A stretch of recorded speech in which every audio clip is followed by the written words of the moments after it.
फूल फ्योली बोलू के बुरांस बोलू, बोल तुई बोल अब त्वे को क्या बोलू, क्या जी बोलू।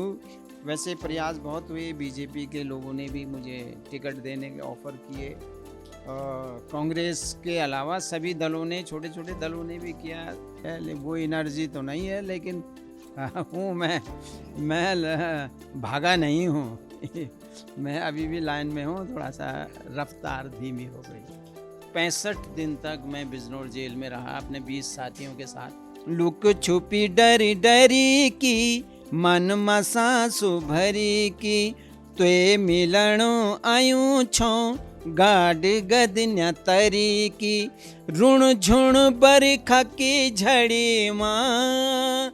हाँ। पहाड़ की संस्कृति और पीड़ा को गीतों की माला में पिरोकर जिस शख्स ने लोगों के आगे पेश किया, वो हुनरमंद आज मेरे साथ मौजूद हैं, जिनके गीतों को बड़ी दीवानगी के साथ उत्तराखंड वासी सुनता है।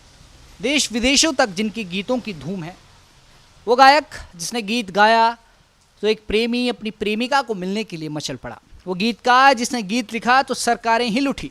वो संगीतकार जिसने गीत बनाया तो परदेश गया युवा अपने गांव को याद करने लगा। अब तक आप समझ गए होंगे कि मैं किन की बात कर रहा हूं। इनके गीतों ने लोगों के दिलों पर राज किया है और ये खुद उत्तराखंड में एक ऐसी शख्सियत हैं जिनके नाम से उत्तराखंड को जाना जाता है। जी हाँ, आप बिल्कुल सही सोच रही हैं। मेरे साथ मौजूद हैं सुर सम्राट लोक गायक नरेंद्र सिंह नेगी जी। नेगी जी, बहुत बहुत स्वागत है आपका। हाँ, धन्यवाद। आज कुछ किस्से होंगे नेगी जी के बचपन के, कुछ जवानी के और कुछ वो मुद्दे होंगे जो नेगी जी ने अपने गीतों के जरिए उठाए हैं। नेगी जी, किस्सा शुरुआत मैं बचपन से करता हूँ। बचपन में एक किस्सा आपका बहुत फेमस है कि आप लैंसडाउन गए थे और आपकी माताजी ने आपको, आप पढ़ाई के सिलसिले में गए थे, आपकी माताजी ने आपको वहाँ से वापस बुला लिया था और वो भी उनको एक डर था, वो डर था बाघ का। तो वो क्या किस्सा रहा है, क्योंकि वो बहुत चर्चित किस्सा है। हाँ, ये बहुत पुरानी बात है। तब मैं बहुत छोटा था और कक्षा 5 में गया था लैंसडाउन। वहाँ वार मेमोरियल एक स्कूल है फौजी भाइयों के बच्चों के लिए। तो मेरे पिताजी फ़ौज में थे, रिटायर, तो उन्होंने मुझे वहाँ डाल दिया हॉस्टल में। और हॉस्टल में उस दौरान 1 साल बाद एक मैनीटर का आतंक हुआ लैंसडाउन में और उसने बहुत सारे हमले किए। जो फौजी एरिया है लैंसडाउन का, कंटोनमेंट बोर्ड, तो वहाँ पर सैनिकों पर, संतरियों पर और भी सिविलियन लोगों पे उसके हमले हुए और एक दहशत लैंसडाउन में उस ज़माने में काफ़ी फैल गई थी। समाचार पत्रों का ज़माना था, तभी ये सोशल मीडिया तो था नहीं। तो ये खबर धीरे धीरे करके, उसके हमलों की खबर जब पौड़ी भी पहुंची अखबारों के माध्यम से, तो मेरी माँ ने फिर मेरे पिताजी से कहा कि भाई इसको वापस लाओ। तो उन्होंने बहुत समझाने की कोशिश की, लेकिन माँ नहीं मानी, तो आखिर मजबूर हो गए उन्हें मुझे वापस लाना पड़ा। और बाद में मैंने काफ़ी साल बाद मैंने वो उस बाग का पर एक गीत सुना रेलवे स्टेशन कोटद्वार में। मैं दिल्ली जा रहा था, तो रेलवे स्टेशन कोटद्वार में एक ब्लाइंड थे, मैं नाम तो उनका भूल गया हूँ, तो वो रेलवे स्टेशन में ढपली लेके गाना गाते थे। तो उन्होंने फिर वो बाघ का किस्सा सुनाया और उसमें फिर फौजियों का जिक्र भी उसने किया। तो अब वो गीत आज जो है इतना फेमस हो गया कि किसी ने उस गीत को आज गाया तो वो काफ़ी व्यूअर्स उसको मिले, काफ़ी लोगों ने उस गीत को सुना। तो ये किस्सा है उसका। नेगी जी की माता जी ने उन्हें वापस बुला दिया, क्योंकि माँ का प्राण होता ही ऐसा है। नेगी जी, जन्म स्थान आपका पौड़ी है पौड़ी में एक काफ़ी फेमस मंदिर है कंडोलिया देवता। तो किस्सा ये भी है कि बचपन में आप अपने साथियों के साथ, एक चंचल जो बच्चा होता है, अपने साथियों के साथ आप उस मंदिर से पैसे उठाया करते थे। तो वो क्या किस्सा रहा है? बहुत रोचक किस्सा वो है। हाँ, बहुत छोटे थे वो, छोटे उस समय तो हमारे एक दो मंदिर हैं, एक ऊपर जंगल में है कंडोलिया में, कंडोलिया देवता ये बोलते हैं उनको, और एक मंदिर नीचे है हमारे गांव से के पास।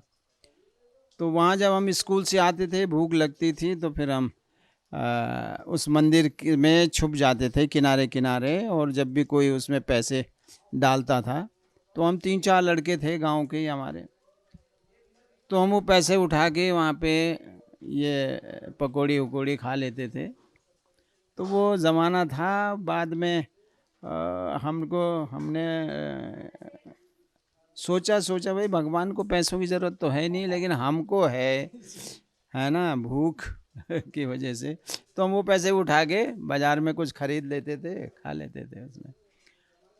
बाद में मैंने फिर, जब ये कैसेट का ज़माना आया, तो मैंने फिर कंडोलिया देवता मंदिर पर थोड़ा काम किया, ढूंढा कि ये कहाँ से आए। तो पता लगा ये गोरिल देवता हैं जो कुमाऊं में हैं, जिनका काफ़ी वहाँ पर कुमाऊं में बहुत ज़्यादा प्रचार है, प्रचलन है। तो कोई वहाँ से कुमाऊं से बहुत पहले, सैकड़ों साल पहले लेके आया उसे, वो कंडोलिया देवता को। उसका नाम ही कंडोलिया पड़ गया क्योंकि वो कंडोलिया मंदिर में। तो उसके बाद उस कैसेट को हमने फिर मार्केट जब वो हुआ, तो उस कैसेट से मैंने फिर पौड़ी के अपने कुछ साथियों को भी जोड़ा, एक टीम बनाया, और उसके बाद वो गीत उस पर कंडोलिया देवता पे मैंने गीत गाए, गीत बनाए, और उन साथियों की भी मदद ली। और उन गीतों से जो मुझे मिला, 51,000 का एक चेक मिला मुझे कंपनी की तरफ से। तो वो चेक फिर मैंने मंदिर समिति को भेंट कर दिया। मैंने कहा भाई, मैंने जो भी पैसे बचपन में इसमें उठाए हैं वो ब्याज समेत वापस कर रहा हूँ। देखिए, ये बड़प्पन है नेगी जी का कि उन्होंने 51,000 रुपए का चेक मंदिर समिति को दान कर दिया, क्योंकि बचपन में उसी मंदिर से बचपन में पैसे उठाया करते थे। किस्सा एक और है, जब आप बचपन से जवानी की ओर आ रहे थे, तो आपको एक सामाजिक आंदोलन के चलते जेल भी जाना पड़ा था। तो वो क्या किस्सा रहा है? तब मैं इंटर में था, इंटर फाइनल था मेरा, और शायद ये 68 की बात है। मैं मैसमोर इंटर कॉलेज में पढ़ता था पौड़ी में। और हुआ ऐसा कि 69 में ये जो आज की बीजेपी है, ये जनसंघ हुआ करती थी। तो जनसंघ के लोगों ने उस समय, कांग्रेस की सरकार थी, तो इन्होंने हिंदी को राष्ट्रभाषा बनाने के लिए एक आंदोलन छेड़ा, और अंग्रेज़ी का विरोध शुरू हुआ उनके इस आंदोलन में।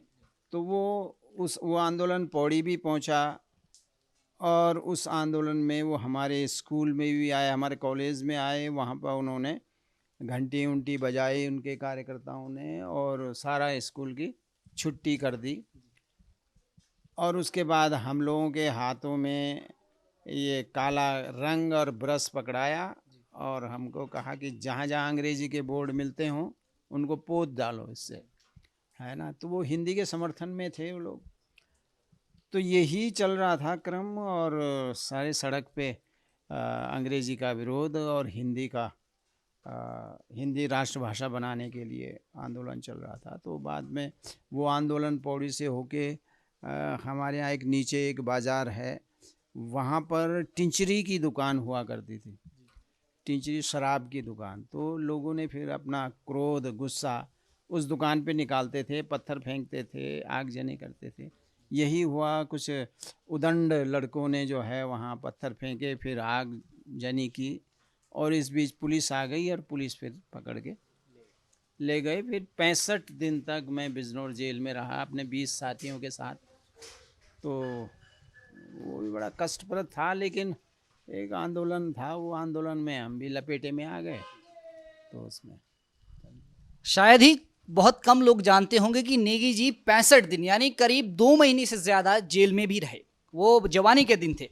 नेगी जी आजकल एक रील इंस्टाग्राम पे काफ़ी वायरल हो रही है।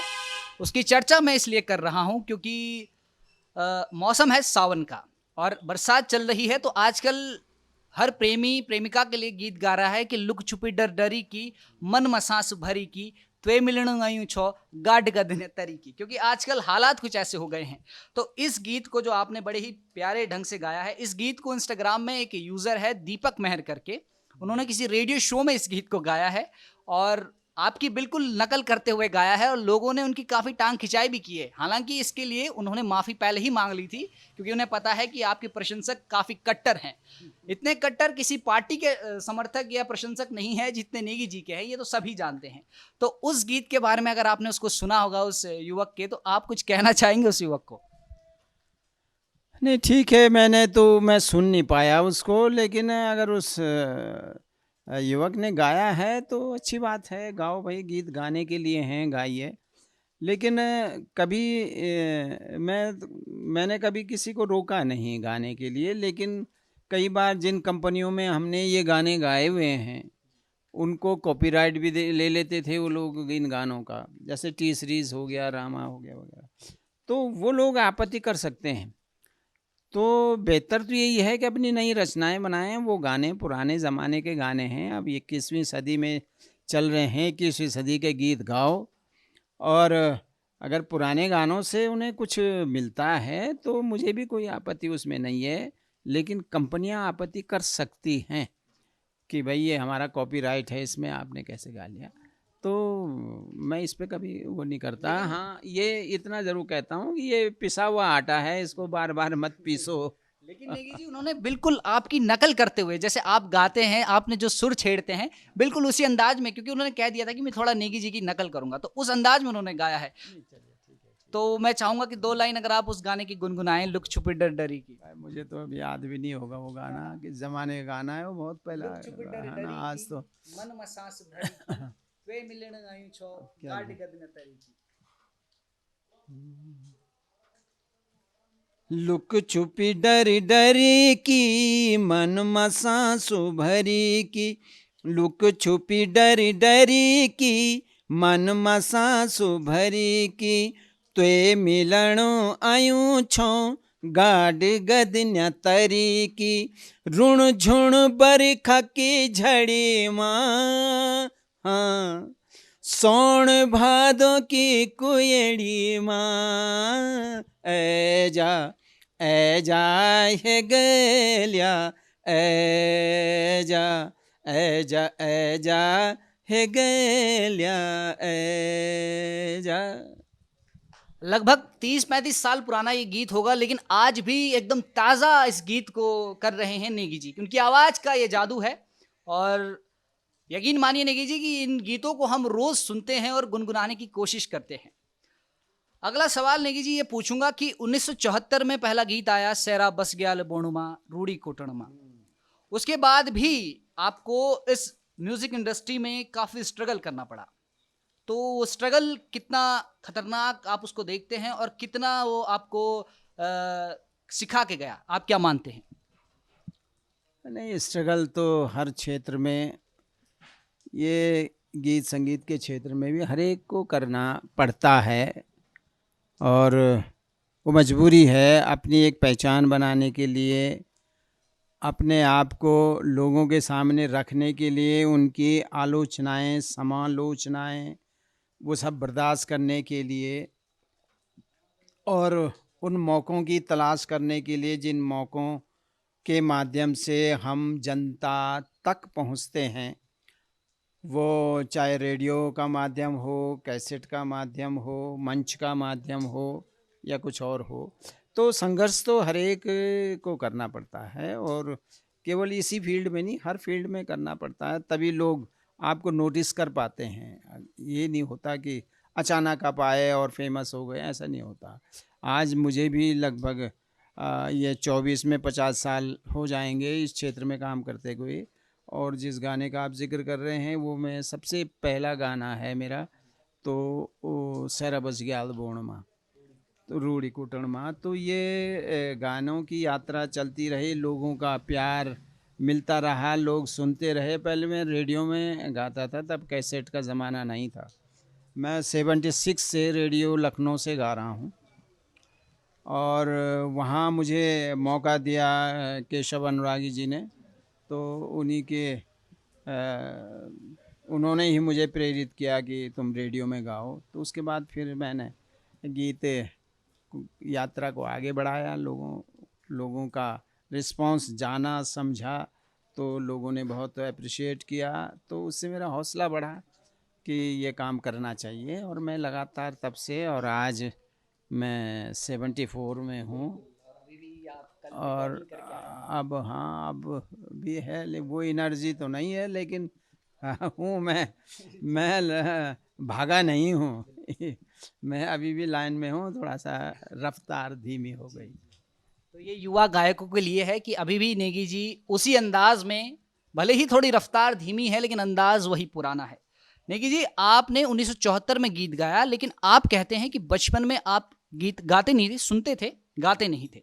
शर्मिला भी थोड़ा स्वभाव था आपका। भले ही आज के दौर में नेगी जी मंच में खड़े होकर दर्शकों को झूमने पर मजबूर कर देते हैं, लेकिन नेगी जी बचपन में काफी शर्मिले थे। नेगी जी, आपने पहली बार गीत गुनगुनाना शुरू कब किया? मतलब एक प्रैक्टिस जिसे हम कहते हैं, अभ्यास शुरू कब किया? कब से? मतलब स्कूली दिनों में तो आप बिल्कुल गाते नहीं थे। नहीं, स्कूल जी, में तो कब अभ्यास शुरू कब हुआ? नौकरी लगने के बाद सन 71 में, 71-72 में मैं जब सर्विस में आ गया था, तब जाके हम लोग कुछ पौड़ी में जो कुछ संगीत प्रेमी लोग थे, जैसे हमारे भाई साहब अब तो रहे नहीं, बीरेन्द्र कश्यप जी, वो, और इंद्र प्रसाद बहुगुणा जी, और ये राजेंद्र बिष्ट जी, और तमाम लोग जो हमारे गुरु भी हैं, भाई भी हैं, अब वो भी नहीं रहे, अजीत सिंह नेगी जी, और एक और थे सुखदेव सिंह रावत जी, वो भी ब्लाइंड थे, दोनों टीचर थे म्यूज़िक के। तो इन लोगों की संगत में मैं रहा, इन लोगों की संगत में उठते बैठते थे, तो उन्हीं के साथ गाते गुनगुनाते थे। पहले हम लोग हिंदी के गाने गाते थे, और मैं चूँकि तबले का विद्यार्थी रहा हूँ, तो मैं तबला बजाता था इन लोगों के साथ बैठ के। फिर बाद में काफ़ी समय बाद मुझे लगा कि मुझे कुछ और अपनी दिशा बदलनी चाहिए इसमें, तो फिर मैं लोक संगीत के क्षेत्र में आ गया, और फिर लोक संगीत के क्षेत्र में पहली रचना जैसे मैंने बताया आपको, वो यही था, सहरा बश के आलबोणमा। तो नेगी जी, आपने बताया कि आपको तबला बजाने का शौक था। सुना तो ये भी है कि तबले पे चादर डालकर आप तबला बजाना सीखते थे, तो वो क्या किस्सा है? हाँ, मैं ग्रेजुएशन के लिए रामपुर गया अपने तैयरे भाई अजीत सिंह नेगी जी के साथ, वो अब रहे नहीं, तो वो रामपुर में टीचर थे, वहाँ पर म्यूज़िक सिखाते थे। तो उन्होंने ही कहा मुझे कि यार तू ये पढ़ाई के साथ साथ कुछ ये तबला में प्रैक्टिस कर। तो मैं तबला बजाने लग गया, लेकिन हम जिस मोहल्ले में रहते थे वो एक कोठा टाइप का था, घिरा हुआ चारों तरफ घरों से। तो वहाँ पे अब दिन में कॉलेज जाते थे, तो रात को जो समय था वह उसी में मैं तबले की प्रैक्टिस करता था, और तबला लोगों को डिस्टर्ब ना करे, लोग फिर उसमें शिकायत ना करें, इसलिए मैं तबले के ऊपर चादर रख के फिर प्रैक्टिस करता था, ताकि आवाज़ कम जाए बाहर, लोग परेशान ना हो। परेशान। नेगी जी, 22 अगस्त को गिरीश चंद तिवारी यानी गिरदा, जो कि कुमाऊं के और उत्तराखंड के एक बेहतरीन कवि रहे हैं, उनके साथ आपके काफ़ी मधुर संबंध थे, और आपको साथ में कई जगह कॉन्सेप्ट कार्यक्रम में भी देखा गया। तो उनके साथ कुछ जो आपके संबंध हैं, आप कैसे, आप दोनों के बीच रिश्ता था, क्या मानते हैं उस रिश्ते को? क्योंकि कुमाऊं के वो काफ़ी चर्चित एक कवि रहे हैं। वो आंदोलनकारी थे, सही मायने में वो जनगीतकार थे, वो जनता के लिए ही गाते थे, पब्लिक के लिए गाते थे, और वो आदमी सड़कों का गायक था। वो हमारी तरह सजे सजाए मंचों में गाने में रुचि नहीं रखता था, तो वो सड़कों में आंदोलनकारियों के बीच में गाने गाता था वो आदमी।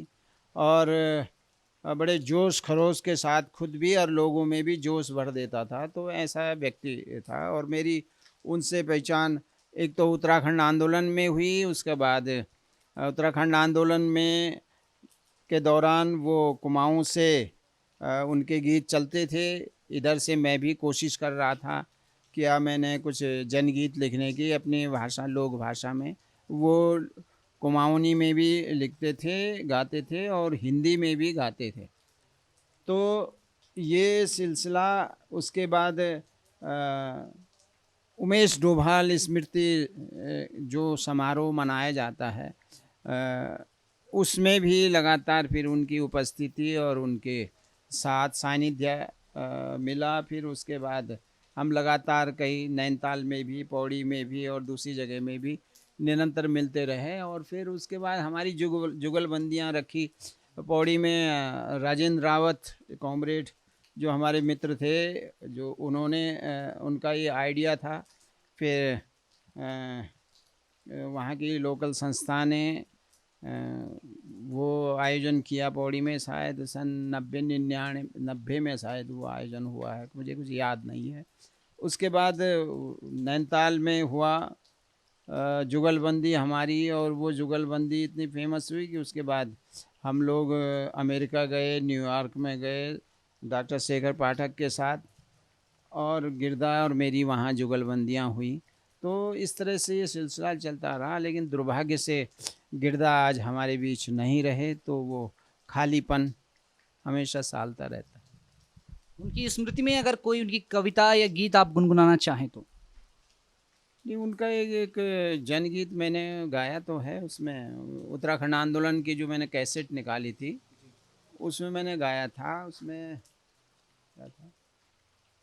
ततुक नी लगाऊ देख घुनन मुनई टेक, ततुक नी लगाऊ देख घुनन मुनई टेक, जैता एक दिन तो आलो, ओ दिन यो दुनी में हो जैता कभी न कबित आलो, ओ दिन यो दुनी में हो जैता कोई ना कोई तल्यालो, ओ दिन ये दुनी में चाहे हम नि ले सकूं, चाहे तुम नि ले सकूं, चाहे हम नि ले सकूं, चाहे तुम नि ले सकूं, जैता कोई ना कोई तल्यालो, ओ दिन यो दुनी में हो जैता कोई ना कोई तल्यालो, ओ दिन यो दुनी में हो जैता कभी न कबित आलो, ओ दिन यो दुनी में। तो आंदोलन का में इस गीत ने काफ़ी लोगों को उत्साहित किया। और गिरदा ने और भी बहुत सारे गीत लिखे हैं, हिंदी में भी लिखे हैं और कुमाऊनी में भी लिखे। देखिए, किसी भी आंदोलन को रफ्तार देने के लिए लोकगीत काफी मायने रखते हैं। नेगी जी, आपने गढ़वाली भाषा में गीत गाया है, कुमाऊनी भाषा में गाया है, जौनसारी में भी गाया है। आपकी आवाज का जादू ऐसा है कि सुनने वाले के दिल में आप घर कर देते हैं। एक बार जो आपको सुन ले, वो फिर रिपीट लूप में आपको सुनना पसंद करता है।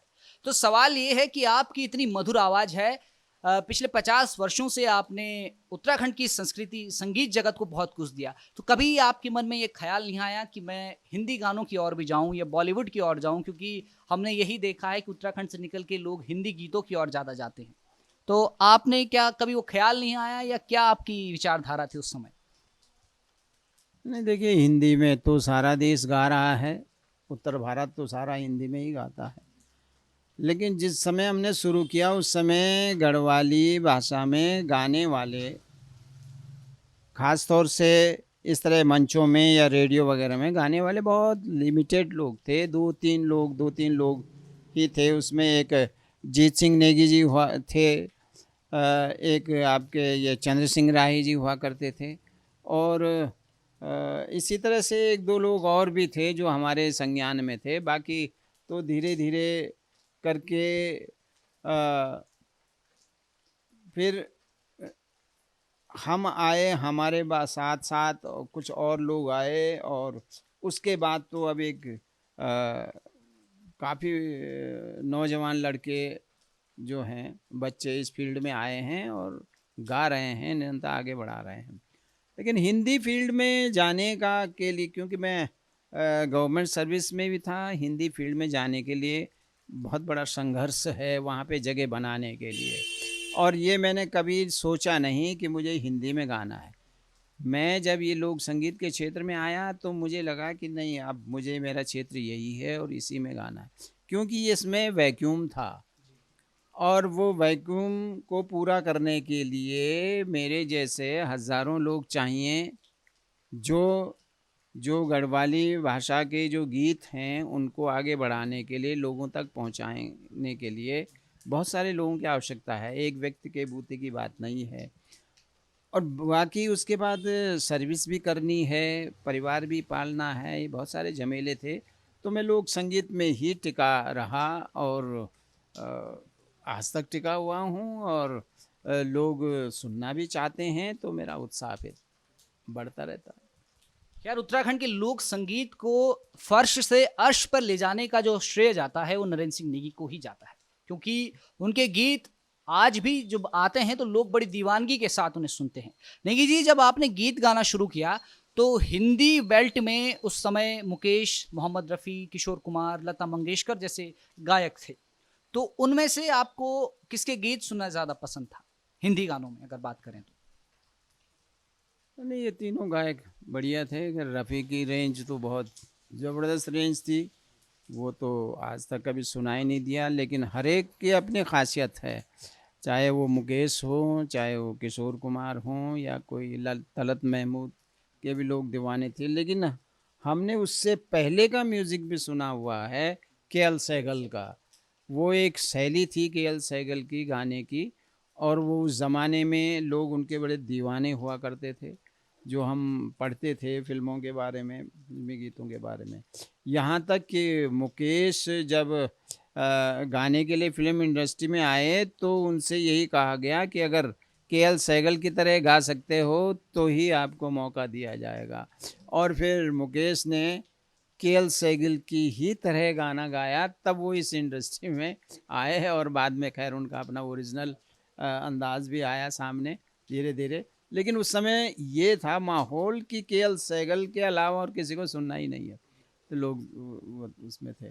तो होता है, एक ऑरा होता है किसी भी कलाकार का, लोग उससे बाहर सोचना नहीं चाहते, देखना नहीं चाहते, सुनना नहीं चाहते। तो ये हर क्षेत्र में होता है।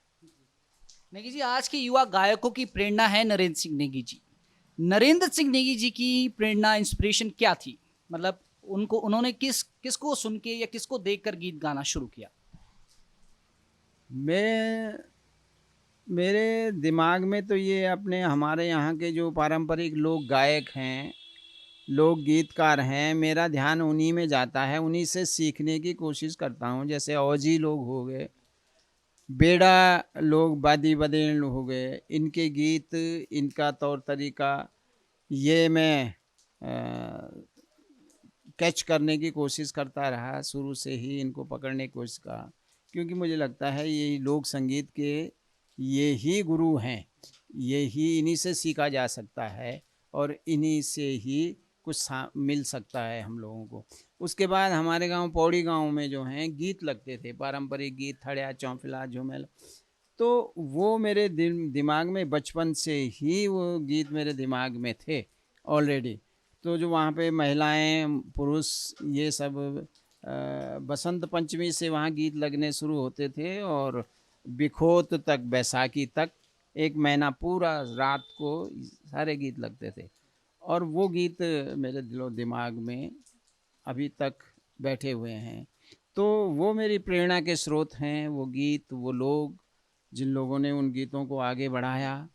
मैंने भी कोशिश की कि उनमें से कुछ गीतों को मैं आगे बढ़ाऊँ और अगली पीढ़ी तक पहुँचाऊँ, ये प्रयास मेरा भी रहा। नेगी जी, आपके गीत हर कोई सुनता है उत्तराखंड वासी, और हर एक उत्तराखंड वासी आपका नाम बड़े ही शान से, बड़े ही गर्व से, बड़े ही सम्मान के साथ लेता है। अगर ये कहा जाए कि नरेंद्र सिंह नेगी का चेहरा उत्तराखंड में किसी राजनेता से भी बड़ा है तो ये गलत नहीं होगा।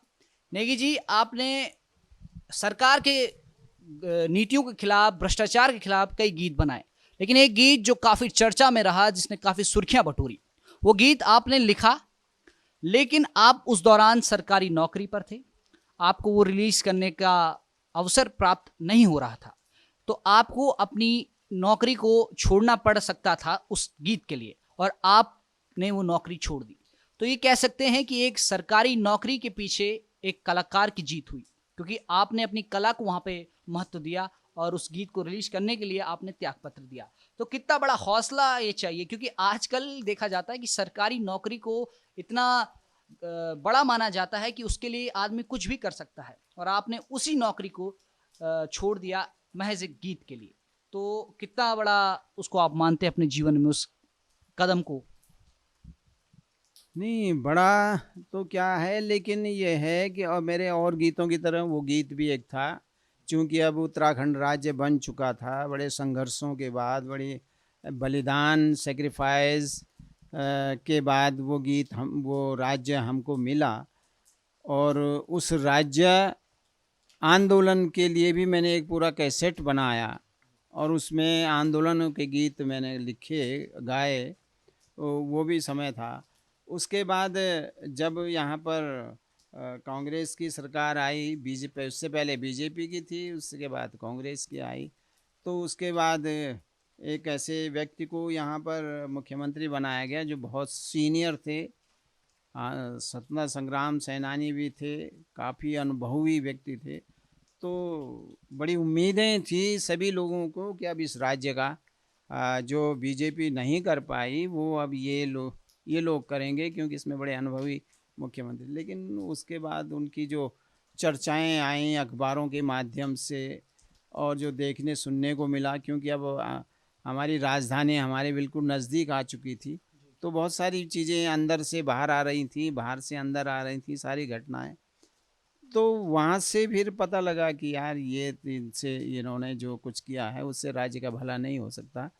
और फिर मुझे भी लगा कि उसमें कुछ गीत के माध्यम से कुछ करना चाहिए, तो मैंने वो गीत रचा। और उसके बाद अब वो सरकारी कर्मचारी होने के नाते मैं उसको कैसेट में गा नहीं सकता था, क्योंकि सर्विस कंडक्ट रूल होते हैं, अपने बॉस के खिलाफ आप जा नहीं सकते। तो उसके लिए नौकरी से हटना ज़रूरी था, और फिर मैं हट के 2005 में फिर मैंने उसको कैसेट में गाया। तो लोगों को, क्योंकि गीत में सच्चाई थी, तो लोगों ने उसको हाथों हाथ लिया, और बाद में ये कांग्रेस की सरकार भी बदली। तो आपकी गीतों का जादू है, जब भी आपने किसी सरकार के खिलाफ, उसकी नीतियों के खिलाफ, भ्रष्टाचार के खिलाफ गीत बनाया है, तो सरकार को आगामी विधानसभा चुनाव में मुंह की खानी पड़ी है। लेकिन नेगी जी, आपने कभी ये नहीं सोचा कि उत्तराखंड की जनता आपके गीत के इशारे पर सरकार बदल सकती है? तो आपने कभी ये नहीं सोचा कि मैं अब राजनीति में आऊं? नहीं भाई, राजनीति का व्यक्ति तो मैं हूँ नहीं, और न मैं अपने आप को मानता हूँ, न मैं स्वभाव से नेता हूँ। तो इस तरफ मेरा कभी ध्यान भी नहीं गया, और मेरा इच्छा भी नहीं थी, कभी भी नहीं, कि नौकरी छोड़ने के बाद भी नहीं मेरी इच्छा थी कि मैं राजनीति में जाऊं। क्योंकि राजनीति को मैं बहुत बारीकी से अध्ययन कर रहा था, मैंने देखा, समझा, और मुझे लगा कि इसमें मेरे जैसा आदमी तो बिल्कुल फिट नहीं हो सकता है, और मुझे वापस आना पड़ेगा ऐसी हालत में। वैसे प्रयास बहुत हुए, बीजेपी के लोगों ने भी मुझे टिकट देने के ऑफ़र किए, कांग्रेस के अलावा सभी दलों ने, छोटे छोटे दलों ने भी किया। समाजवादी पार्टी हुआ, आपका ये हुआ, मायावती की पार्टी हुआ, ये लोग आए भी मेरे पास कि अब आप सर्विस में नहीं हैं, आप करिए। मैंने कहा नहीं, मैं यूकेडी के लोग भी थे, यहाँ तक कि आपका आप पार्टी के लोग भी दिल्ली में मुझे उन लोगों ने काफ़ी दबाव बनाया कि आप उत्तराखंड में जो है हमारी पार्टी को सपोर्ट करिए, हमारी पार्टी में आइए, हमारी पार्टी से लड़िए वगैरह। तो मैंने यही कहा कि भाई मैं राजनीतिक व्यक्ति नहीं हूँ, और न ही राजनीतिक व्यक्ति होना चाहता हूँ। मैं जितना हूँ, जहाँ तक हूँ, वहीं काफ़ी है मेरे लिए। आप नेगी जी, उत्तराखंड की वो विरासत है जिसे हर कोई संजो के रखना चाहता है। आपका नाम सुन के ही हर किसी के जहन में उत्तराखंड की तस्वीर आने लगती है, गीत बजने लगते हैं। एक किस्सा और है कि आप पारिवारिक कार्यक्रमों में बिल्कुल नहीं गाते, तो इसका क्या कारण है? चाहे आपको कोई कितनी भी फीस दे, आप उस कार्यक्रम में गाना नहीं, सम्मिलित आप हो जाएंगे, लेकिन आपका है कि आप मैं गाना नहीं गाऊंगा, तो वो क्या किस्सा है? नहीं, मैं मानता हूँ कि पारिवारिक कार्यक्रमों के गाने वाले लोग और लोग हैं, तो उन्हें वहाँ गाने दिया जाए और मैं जो हूँ मंचों में, सार्वजनिक मंचों में, सांस्कृतिक मंचों में आम लोगों के लिए गाना गाऊँ, किसी एक परिवार के लिए नहीं। और ये मैं बहुत पहले एक घटना हुई थी, तब मैं रेडियो में गाता था और मैंने कहीं कहा भी है ये बात। तो वहाँ पे एक गांव में जा रहा था मैं किसी रिश्तेदार की शादी में, तो एक चाय की दुकान में कुछ ये अ, वादी वदेण जो बोलते हैं हम, बेड़ा बेड़नी लोग, ये लोग भी आए और अ, वो चाय बनाने वाले ने कहा भाई कि कहाँ कहाँ जा रहे हो? उसने कहा उसी शादी में वो भी जा रहा था। तो उसने कहा कि दुकानदार ने कहा कि भाई तू वहाँ जा रहा है, वहाँ तो नेगी जी भी आ रहे हैं, नरेंद्र सिंह नेगी जी। तो फिर वो अपनी वाइफ की तरफ देखने लगे, फिर कहने लगे कि भैया अब वो आ रहा है तो अब वही लाएगा बटोर के, हम तो आपने क्या करना है वहाँ जाके। वो बात उसकी मुझे बहुत चुभी और मैंने कहा यार वास्तव में इनका शादी ब्याह में इन लोगों का हक बनता है, गाने बजाने का थोड़ा इनका वो होता है और हम लोगों को वहाँ दखलंदाजी नहीं करनी चाहिए। बस वही दिमाग में रही और आज तक मैंने कभी पारिवारिक कार्यक्रम में कभी नहीं गाया। ये बड़प्पन है नेगी जी का, क्योंकि उन्हें मालूम है कि उनकी हर जगह डिमांड है, लेकिन नेगी जी को पता है कि कहाँ किसका पेट पल सकता है, तो उन्होंने वहाँ उसके बाद से ही, उस इस घटना के बाद से ही किसी भी पारिवारिक कार्यक्रम में गाना बंद कर दिया। नेगी जी उससे पहले भी नहीं गाया था मैंने, उससे कभी नहीं। उससे पहले भी नहीं गाया था। उन्होंने सोच लिया कि शायद ये गाना गाने जा रहा है, जबकि वो किसी रिश्तेदार की शादी में जा रहा है। नेगी जी, आवाज का जादू तो है ही, लेकिन जब आप कलम उठाते हैं तो कई बार नेता लोग डर जाते हैं कि कहीं अब हमारे खिलाफ गीत ना आ जाए। तो अभी मौजूदा सरकार जो है, इसमें पेपर लीक के कई मामले आ गए हैं, विधानसभा भर्ती के कई मामले आ गए हैं, इस सरकार से पहले भी।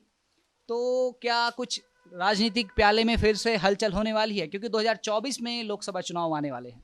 नहीं नहीं, ऐसा नहीं, मैंने चुनाव में या इन पे नेताओं पे लिखने का ठेका नहीं लिया है। जब मेरा मन था मैंने लिख दिया और किसी एक दल की सरकार के लिए नहीं किया, सभी का किया, जो भी सरकारें यहाँ बनी हैं, वो मैंने कर दिया। लेकिन मुझसे ये अपेक्षा करना कि मैं हर मुख्यमंत्री के उसमें करूं। और एक ज़माना था जब कैसेट कंपनियां इस पे पैसा लगाती थी, है ना। आज मैं पैसे खर्च, आज एक गीत को गाने और उसको फिल्माने में लगभग 3 लाख रुपए लग जाता है। तो अब इनके लिए मैं 3 लाख पहले खर्च करूं, है ना, कहाँ से करूं? सही बात है ना। वैसे तो स्पॉन्सर बहुत मिल जाते हैं, लेकिन मैं वो स्पॉन्सर के कभी ये पार्टी के कहने पे नहीं गीत लिखता हूँ। मैं अपनी आत्मा जो मुझे महसूस होता है उस पर मैं गीत लिखता हूँ और मैं किसी बाहर के व्यक्ति के कहने पर कभी गीत नहीं लिखता हूँ। गीत लिखने से एक बात और है कि आजकल जो गीत आ रही हैं, आपके गीतों को छोड़कर उन गीतों में काफ़ी कमियां लगती हैं। सुनने वाला खुद बता देता है कि इसमें कमी है। अब वो कमी होती है सही शब्दों के चयन की, लोग निर्माण के मुद्दों की। और आप जब लिखते हैं तो आप अगर प्यार का गीत लिख रहे हैं तो वही लिखेंगे जो एक प्रेमी अपनी प्रेमिका से मिलने जा रहा है, तो जो समय उसके मन में भावनाएं होंगी वो आप लिख देते हैं। या लोग मुद्दों पे जब आप लिखते हैं, जैसे बेरोजगारी पे आपने माफ कीजिए, महंगाई पे आपने लिखा था कि कन के ठेलन अब भारी गरी वेगी जिंदगी। एक गीत और था, अभी बनाई 100 नोट अब वे गया इस सुट। ऐसे ही कई गीत है जो आपने लोक हितों के लिए लिखे हैं, लेकिन अब गीत प्यार प्रेम के ज्यादा बन रहे हैं, लेकिन वो कसक रह जा रही है। तो आपको क्या लगता है, क्या कमी है इन नए गायकों में, मतलब लिखने की? ये विजय बाबू, ये जो गीत है ना, वो उन गीतों में आज जो नई पीढ़ी आई है गाने के लिए, वो कंठ की तो धनी है, कंठ उनका बहुत अच्छा है, बहुत अच्छा गाते हैं। कमी मुझे जो महसूस होती है, जैसे आपने कहा कि उनका कंटेंट जो है वो पावरफुल नहीं है, ना वो लोक में घुस के गीत लिखते हैं। वो उसमें मुझे लगता है कि ये हिंदी के ही गीतों का कहीं ट्रांसलेशन इन लोगों ने कर दिया है और उसी को गा रहे हैं, या फिर पुराने गीतों में छेड़छाड़ करके उसको गा रहे हैं। तो ये बच्चों के अंदर, नए बच्चों के अंदर एक तो आत्मविश्वास की कमी है मुझे लगती है, क्योंकि उनको लगता है अगर हम लिखेंगे, गाएंगे तो शायद वो चलेगा नहीं। तो ये तो इस लाइन की, इस क्षेत्र की, इस क्षेत्र में गुजरना ही पड़ता है हम सबको, हम सब कलाकारों को। कोई लोगों को पसंद आ जाते हैं, कोई नहीं आते हैं, लेकिन कंटेंट आपका मजबूत होना चाहिए। कंटेंट लोक से जुड़ा हुआ होना चाहिए, लोक समाज से रिलेटेड होना चाहिए, तभी वो गीत उसको भले ही व्यूअर्स कम मिले, लेकिन वो गीत वो लंबे समय तक चलता है ना। व्यूअर्स, इन लोगों ने अब मापदंड बना दिया है व्यूअर्स का, कि जितने ज़्यादा व्यूअर्स हैं उसका गीत उतना अच्छा हो गया। ऐसा नहीं होता। व्यूअर्स बढ़ने से गीत की उस पर कोई फ़र्क नहीं पड़ता है। गीत का जो कंटेंट है वो ही बढ़िया होना चाहिए, उसी पे मेहनत होनी चाहिए। और आजकल ये बच्चे भी मैंने देखा है कि एक तो अध्ययन नहीं करते हैं, वो नहीं जानते कि 18वीं सदी में, 19वीं सदी में किस किस ने गीत लिखे हैं हमारे पहाड़ के, कौन कौन लोग थे, कैसे उन्होंने गीत लिखे, कैसी रचनाएं की 100 साल पहले, है ना, 80 साल पहले, 90 साल पहले, 200 साल पहले। दो इन्हें अध्ययन करना चाहिए अपने लोक साहित्य का। लोक साहित्य का अध्ययन करेंगे, उन रचनाओं को पढ़ेंगे, तो निश्चित रूप से इनके लिए कोई ऐसा बेहतरीन रास्ता निकलेगा गीतों के लिए, कि लोक से जुड़ के कैसे गीत लिखा जाना चाहिए। तो वो कमी है इन बच्चों में। अब वो धीरे धीरे ही जब मेरी तरह बाल सफ़ेद होंगे शायद लिखने लग जाएंगे। हाँ।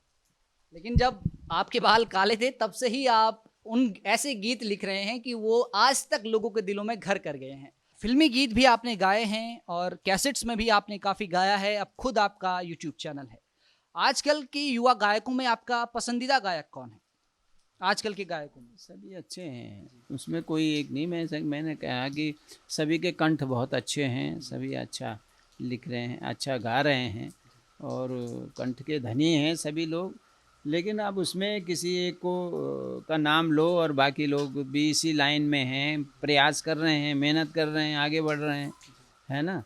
तो सभी लोग अच्छे हैं। मैंने बात वो आपको बता दी कि सभी लोगों के गले अच्छे हैं। कंटेंट मजबूत नहीं है, उस पर काम करने की ज़रूरत है, उस पर मेहनत करने की ज़रूरत है, ये मैं कह चुका हूँ।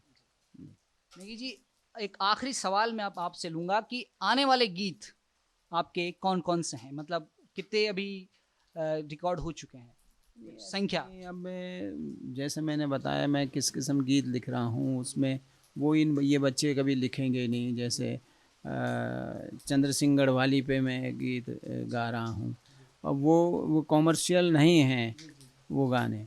तो ये हैं, क्या नाम इसका, अभी गढ़वाल सभा ने, दिल्ली की गढ़वाल सभा को 100 साल हो गए हैं, उस पर मैं गीत लिख रहा हूँ। वो मैं अपनी उससे लिख रहा हूँ, अपने उसमें ना, उसमें कोई कॉमर्शियल एंगल नहीं है।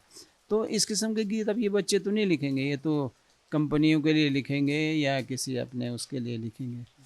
तो अब इस किस्म के ही गीत हैं। कभी कोई अगर आ गई दिमाग में तो लिख देंगे, नहीं तो कोई ज़रूरत नहीं है। तो जैसे नेगी जी ने बताया कि उनके गीत अब थोड़ी रफ्तार कम है आने की, लेकिन कंटेंट इतना मजबूत है कि अब एक अच्छी चीज़ को समय लगता है और उनके नेगी जी के गीतों में वही जादू देखने को मिलता है। आखिरी गीत नेगी जी का मेरे ख्याल से आया था कि क्या जी बोलूं, हाँ नेगी जी थोड़ा सा अगर गुनगुनाएंगे, थोड़ा सा आप। भाई मैं तो गीत कहाँ दिमाग में रहते हैं, वो तो फिर आगे की उसमें लग जाते हैं, थोड़ा सा अगर याद हो आपको कोई लाइन इस गीत की।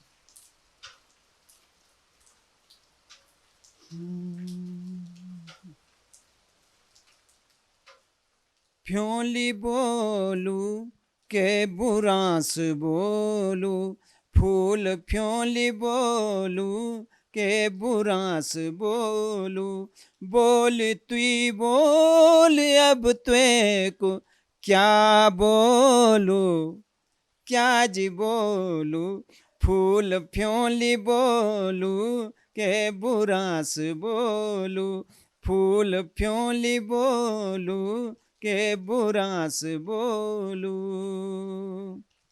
बहुत बहुत शुक्रिया नेगी जी। और इस इंटरव्यू में आपने जाना वो किस्से, वो मुद्दे जो नेगी जी ने अपने गीतों में छुपाए हुए हैं, जो किस्से उनके साथ घट चुके हैं, जो घटनाएं घटी हैं, और कुछ गीत भी नेगी जी ने हमें सुनाए। नेगी जी बहुत बहुत शुक्रिया आपका। धन्यवाद आपको, आपके दर्शकों के लिए, और बहुत बहुत शुभकामनाएं। बहुत बहुत धन्यवाद। तो नेगी जी ने जैसे बताया कि अभी कुछ दिनों 12 अगस्त को ही 74 वर्ष उनकी उम्र पूरी हुई है, और लेकिन आवाज का जादू अभी भी 40-50 साल पुराना है। तो ये थे हमारे साथ गढ़ रत्न लोक गायक श्री नरेंद्र सिंह नेगी जी।